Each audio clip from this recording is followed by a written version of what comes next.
নমস্কাৰ বন্ধুসকল, মই এটা নতুন ভিডিঅ'লৈ আপোনালোকক পুনৰবাৰ স্বাগতম জনাইছোঁ। ৰংচাৰৰ সম্প্ৰচাৰিত হৈ থকা বকুল ধাৰাবাহিকখনৰ বৰ্তমান মুকলি হৈছে।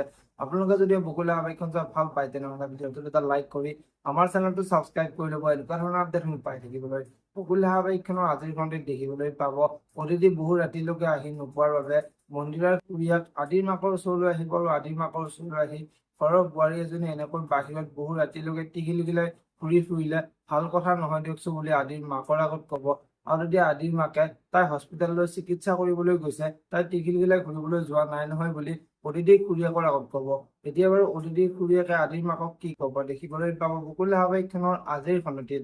আজিৰ খণ্ডিত আদিৰ দেউতাকৰ কোম্পানীত কাম কৰা মানুহ এজন ফাইল নিবলৈ আদিহঁতৰ ঘৰলৈ আহিব আৰু মন্দিৰাই সেই মানুহজনক দেখি এই মানুহজনক মই পতাই ল'ব পাৰিলে মই কোম্পানীত কাম কৰিব পাৰিম বুলি চিন্তা কৰিব আৰু মন্দিৰাই সেই মানুহজনৰ ওচৰলৈ গৈ আপুনি মই বিয়া হোৱাৰ পৰা আজিহে প্ৰথম আমাৰ ঘৰলৈ আহিছে, গতিকে আজি চাহ খাই যাব লাগিব বুলি মানুহজনৰ আগত ক'ব।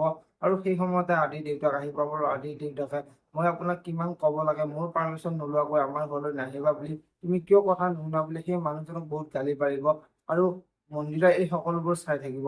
এতিয়া বাৰু মন্দিৰাই সেই মানুহজনক পতাব পাৰিবনে দেখিবলৈ পাব বকুল ধাৰাবাহিকখনৰ আজিৰ খণ্ডিত। যদি আপোনালোকে বকুল ধাৰাবাহিকখন ভাল পায় তেনেহ'লে ভিডিঅ'টোত এটা লাইক কৰি আমাৰ চেনেলটো ছাবস্ক্ৰাইব কৰি ল'ব। এনেকুৱা ধৰণৰ আপডেট পাই থাকিবলৈ ধন্যবাদ।